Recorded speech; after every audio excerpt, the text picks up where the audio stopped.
মানিকপুৰত বৃদ্ধাক ডিঙি চেপি হত্যাৰ অপচেষ্টা আৰু আজি পুৱাই সংঘটিত হল এই জঘন্য কাণ্ড বঙাইগাঁও জিলাৰ মানিকপুৰ আৰক্ষী থানাৰ অন্তৰ্গত জপিয়াপাৰা গাঁও। অভিযোগ অনুসৰি মানিকপুৰ আৰক্ষী থানাৰ অন্তৰ্গত জপিয়াপাৰা গাঁৱৰ ৰাজমোহন ৰায়ৰ বৃদ্ধা পত্নী হিমানী ৰায়ক আজি পুৱা প্ৰায় 9:30 মান বজাত তেখেতৰে ভতিজা বিমল বড়োৰ মাকে তেখেতৰ ঘৰলৈ চলনাৰে মাতি নিয়ে আৰু উল্লেখযোগ্য যে সেই সময়তে বিমল বড়ো আৰু তেখেতৰ পত্নীৰ নিজ মাতৃৰ লগত চলি আছিলে গৃহকন্দল আৰু এই সময়তে চলনাৰে মাতি নি বৃদ্ধা হিমানী ৰায়ক ককৰ্থনা কৰাৰ লগতে বিমল বড়োৰ চুবুৰীয়া তথা বন্ধু ৰঞ্জিত ৰায় নামৰ পাখণ্ডজনে শাৰীৰিকভাৱে অপদস্থ কৰাৰ লগতে ডিঙি চেপি হত্যাৰ অপচেষ্টা চলায় বৃদ্ধা হিমানী ৰায়ক।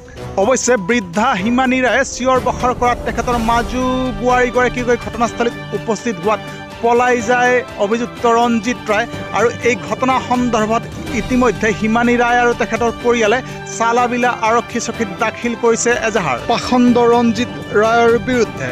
অৱশ্যে এতিয়া চালাবিলা আৰক্ষী চকীৰ আৰক্ষী বিষয়ে কি পদক্ষেপ লয় সেয়া নিশ্চয় লক্ষণীয় হ'ব।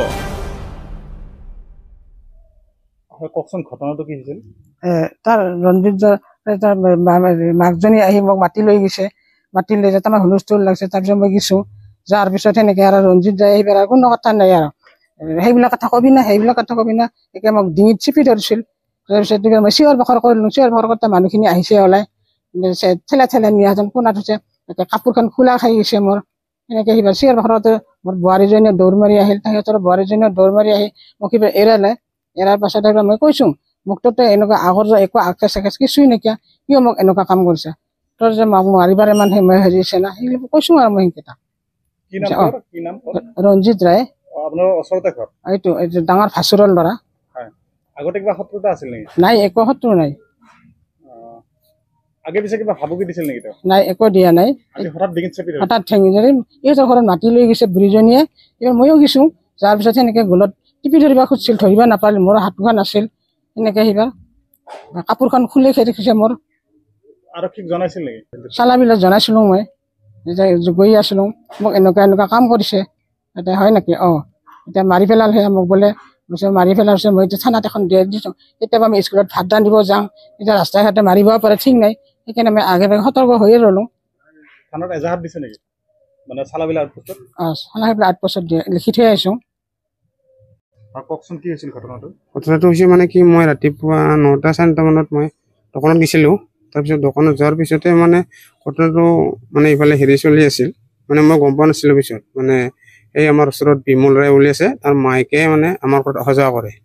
তাৰপিছতে সেইবাৰ আমাৰ মানে বিমল ৰায়ৰ ৱাইফে মানে কিবা কাজিয়া কৰিছে আমাৰ মাকৰ লগত। তাৰপিছত সেনেকৈ আমাৰ মাক মাতি নি ৰঞ্জিত ৰায়ৰ মানে ল'ৰাটোৱে আমাৰ ডাঙৰ জেঠা হয় ল'ৰা, মানে সি মানে গলত টিপি হত্যা কৰাৰ কাৰণে চেষ্টা চলাইছিল।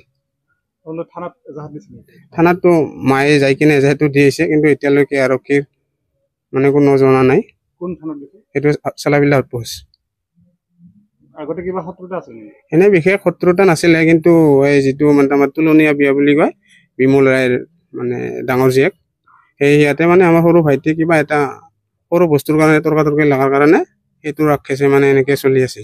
তাৰ বিশেষ আৰু বিশেষ মানে আকেচ নাই আৰু।